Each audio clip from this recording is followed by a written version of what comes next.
Hi everyone, welcome to Calm One Public Speaking. I am your instructor for this course. You can call me Professor Sarabia, Mrs. S, Professor S, anything like that works for me. I'm very excited to have you all in this class, and I hope that you're excited too. I know we might be a little bit nervous, but that's totally normal, and I promise that each speech your nerves will get a little smaller and a little smaller.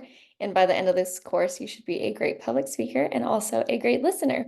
So what I wanted to do is go through the speech assignments with you all so that you have an idea of what is going to take place in this course and what is expected of you. So I'm going to open up our Canvas.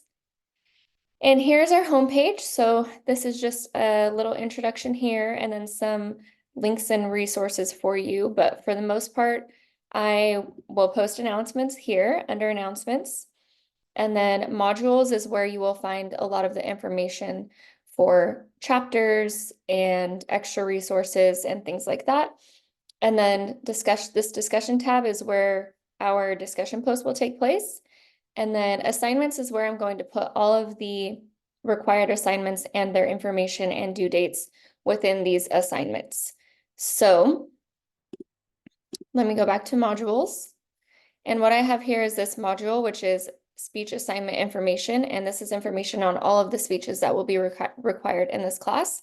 But in addition, before these assignments are due, I go and I put information into the assignment tabs under here, assignments. So this is a general overview, and I just kind of wanted to give everyone a quick explanation of the speech assignments that are required for this course. So off the top, since this is an online only class, you will submit your videos online.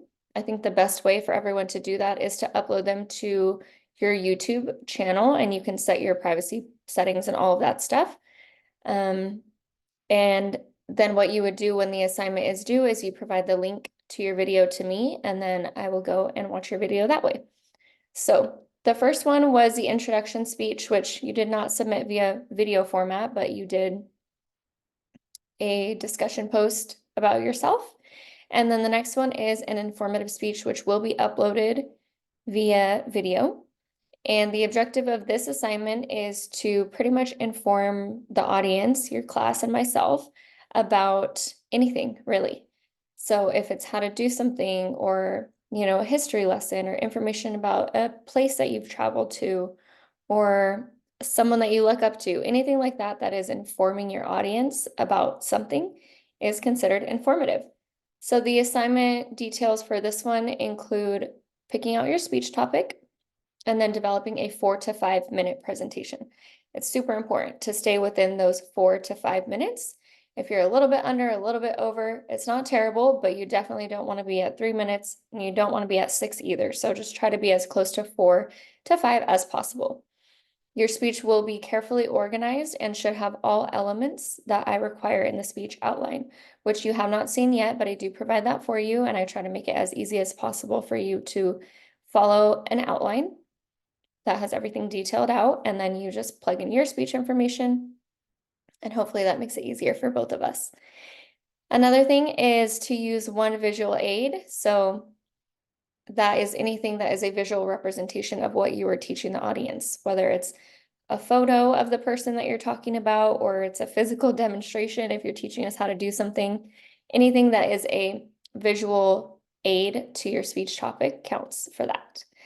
And what I do require is that our speeches are extemporaneous speaking style, which means that you are not reading off of your paper word for word, and you don't have to have your speech memorized either. So it's a little combination of both, where you are possibly relying on flashcards or your outline only, but you are well rehearsed in the speech information and content that you're not having to look down and read every word off the page, and that you can kind of glance down to remind yourself what you're talking about, and then you glance back up at the camera, the audience, and then you're speaking to them.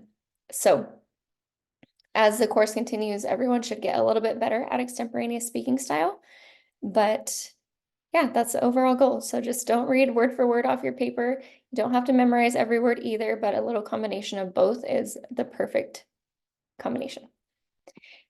And then what I do require in this one is a minimum of 3 credible sources. You will turn in a works cited or reference page with your 3 sources in proper APA or MLA format, which will also be in the assignment information when the time comes. The next speech that we will do is the persuasive speech. This one is very similar to the informative speech. However, you are not only giving information to your classmates, but you are trying to persuade them to feel a certain way or act a certain way based on the information that you're providing them. So you want to go ahead and pick out your topic. What are you trying to persuade the audience to believe or do or a certain way to think? And then similar to the informative speech, you have an outline, you prep the outline, you practice your speech, and then you record, and we'll upload that speech for me to view it. This requirement is 5 to 6 minutes on this one. So informative is 4 to 5. This one bumps up by 1 minute. 5 to 6 minutes is the requirement. And then again, you have 3 credible sources that are required to be on your reference or works cited page, and then that outline as well. The last speech for the course is a special occasion speech. So this one is a little bit more fun, at least it's intended to be, and a little less stressful, hopefully less research and possibly even less practice because it is the shortest speech requirement at 3 to 4 minutes.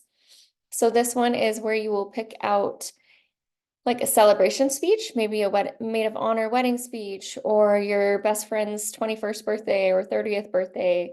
Maybe you got a work promotion or you're celebrating someone else who got a work promotion, award presentations, and even eulogies. So this can be a true story or it can be made up. If someone has passed away that you would want to honor with a eulogy, you can do that too. People have done pets, family members, friends, people have made up people who have passed away, and all of that is fine to me. So that requirement is 3 to 4 minutes.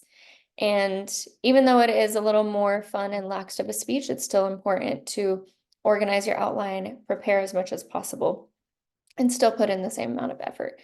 This one is only required to have 1 source on the works cited page. So instead of 3 like the previous speeches, this one is 1 source only. So that is it. I hope that you all have a little bit of a better understanding of what is required in this class this semester. Short 9 weeks. Promise it's going to go by fast. And if you have any questions, I'm always here to answer them for you. I want you to do well and succeed, and I want to be able to give you everything that you need to do that. So please don't ever hesitate to reach out, and I'll always get back to you as soon as I can. So thank you, and I look forward to this semester with you.